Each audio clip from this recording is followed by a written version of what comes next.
Halo semuanya, kenalin nama aku Ninyoman Putri Wardani, aku biasa dipanggil Puput. Aku sekarang berusia 19 tahun dan aku lagi berkuliah di Universitas Multimedia Nusantara pada Prodi Sistem Informasi angkatan tahun 2024.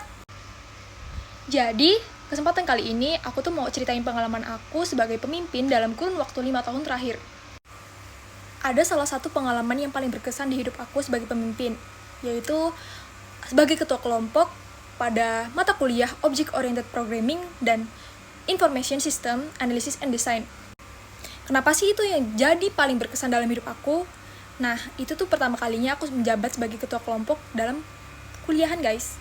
Jadi sebagai ketua kelompok, aku tuh harus mastiin semuanya itu berjalan dengan lancar. Tujuan kita, apa yang mau kita buat, proses kita hari ini mau ngapain, gitu. Dan aku tuh harus punya skill komunikasi yang baik, supaya nggak ada yang miskom, nggak ada yang tersinggung, nggak ada yang... Nah, aku mau jelasin ulang, kalau skill komunikasi itu salah satu kelebihan yang aku terapin dalam membangun hubungan antara aku dan anggota kelompok aku, guys. Dan komunikasi itu salah satu kunci menuju keberhasilan, menurut aku ya. Karena kalau kita berkomunikasi, kayak kamu bagian mana yang susah, bagian mana yang kamu bisa, aku jadi bisa membagi tugas dengan seimbang, guys, satu sama lainnya. Terus, kelebihan lainnya yang harus aku terapin di tim aku, di mata kuliah Object Oriented Programming dan System Analysis and Design, itu harus ada manajemen yang baik, kayak mengatur waktu, membuat jadwal progres, terus kayak membagi tugas satu sama lain. Jadi setiap anggota itu bisa fokus sama tugas mereka masing-masing, guys. Nah, kalau semuanya itu terstruktur, terkomunikasi dengan baik, itu tuh memudahkan kita untuk mencapai tujuan yang kita inginkan.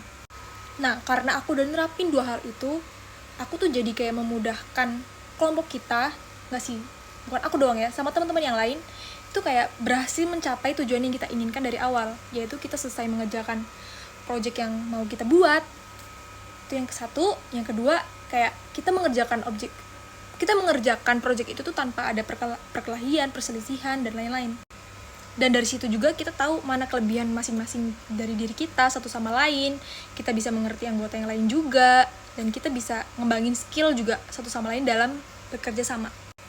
Jadi dari pengalaman ini tuh aku belajar kalau pemimpin itu nggak cuma nyuruh-nyuruh doang, tapi aku juga harus dengerin keluhan anggota kelompok aku, mana yang mereka nggak tahu, aku harus bantu, aku harus ngasih instruksi, gitu. Dan yang menurut aku tuh rada tricky ya, dalam kerja kelompok itu, aku tuh harus bersikap, kalau aku tuh menghargai mereka semua, hasil kerja semua itu harus, mereka tuh harus merasa aku menghargai, dan aku juga emang menghargai sih sebenarnya. Nah, jadi itu aja sih sebenarnya yang mau aku ceritain sebagai ketua kelompok dalam hidup aku di dalam kurun waktu 5 tahun terakhir. Maaf ya agak belepotan. Nah, kesimpulannya kalau kalian jadi ketua kelompok atau jadi pemimpin apapun, itu tuh komunikasi paling penting, guys. Dan kalian juga harus manajemen struktur yang baik dah. Jadi kayak nggak ada yang salah, nggak ada yang, ya salah mungkin ada tapi kayak nggak terlalu kompleks gitu. Thank you, dadah.